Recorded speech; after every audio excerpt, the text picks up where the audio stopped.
सहारनपुर के देवबंद में गठबंधन प्रत्याशी कार्तिकेय राणा ने बैठक कर सभी कार्यकर्ताओं का आभार व्यक्त किया।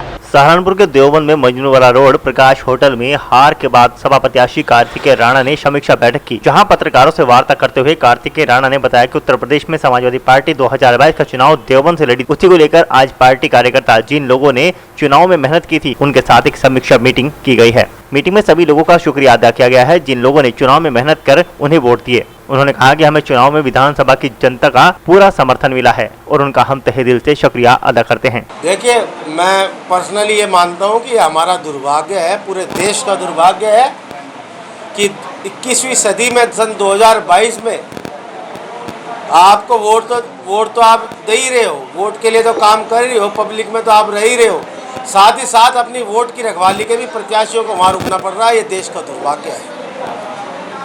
तो जहाँ जितने लोगों पे वहाँ पे उस पर जो पूरा वाक़या हुआ था उन पर मुकदमे हमने संबंधित अधिकारियों से बात भी करी है। कहीं ना कहीं हमने उनसे आग्रह करा है कि इस तरीके की मुकदमेबाजी ना ला दी जाए। लोकतंत्र में आवाज़ उठाने का सबको अधिकार है। समाजवादी पार्टी के कार्यकर्ताओं को आदेश था कि अगर कहीं गलती दिखाई दे तो उस पर कहीं ना कहीं आप लोग ध्यान दें और गाड़ी चेक करने का काम करें। गाड़ी चेक करने में मुझे नहीं लगता कोई गलत बात है। तो इतनी बात है। बड़ा दुर्भाग्य है हमारा बहरहाल कि हमें अपने देश में ऐसी व्यवस्था देखनी पड़ रही है कि वोट की रखवाली भी खुद ही करनी पड़ रही है। देखिए, चुनाव 2022 में विधानसभा का चुनाव समाजवादी पार्टी देवबंद से लड़ी थी, तो उसी को लेकर आज एक समीक्षा बैठक सभी कार्यकर्ता जो हमारे चुनाव में जिन लोगों ने मेहनत करी है उन सब से एक सलाह मशवरा और एक चुनावी समीक्षा के लिए आज की बैठक बुलाई गई थी और सभी लोगों का शुक्रिया अदा करा गया था जिन लोगों ने चुनाव में मेहनत करी। बहुत वोट और बहुत सपोर्ट पब्लिक का हमें चुनाव में मिला है, उसके लिए हमने शुक्रिया अदा करने के लिए बैठक की। क्या कुछ इस बैठक के दौरान आपने लोकसभा चुनाव की भी बात करी और क्या कुछ मानते कि जो ये नतीजे आए उसमें हार का कारण क्या इस बैठक में पाया?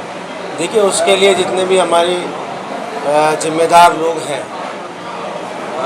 जो लोग हमारे चुनाव में का सारा मैनेजमेंट संभालते हैं, उन लोग के साथ बैठ के सभी की समीक्षा करी जाएगी चुनाव। और दूसरा, कहीं ना कहीं एक फैक्टर ये भी रहा है कि चुनाव आयोग का पूरे चुनाव के दौरान कहीं ना कहीं बीजेपी के सामने एक हल्का पड़ना, और जिस तरीके से आप आज भी देख रहे हैं कि एमएलसी के प्रत्याशियों के हाथ से पर्चे छीने जा रहे हैं, नॉमिनेशन भरने नहीं दिया जा रहा, उन पर हमले हो रहे हैं। उदयवीर सिंह जी हैं एटा से एमएलसी के लिए, अभी उन्होंने अपना नामांकन दाखिल करा था, उनके साथ क्या हुआ।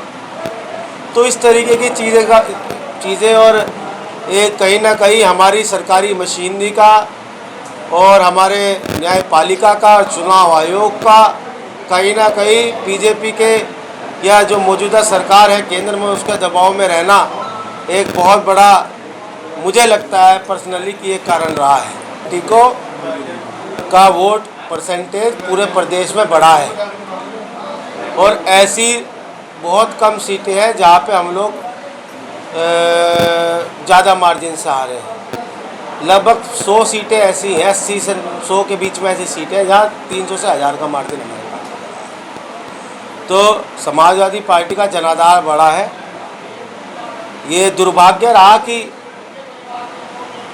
हम और जनता का एक मैंडेट था कि हम लोग नहीं सत्ता में आ पाए, लेकिन जनता का जो मैंडेट है हमारी पार्टी, हमारे नेता स्वीकार चुके हैं। हम तो कार्यकर्ता हैं उनके।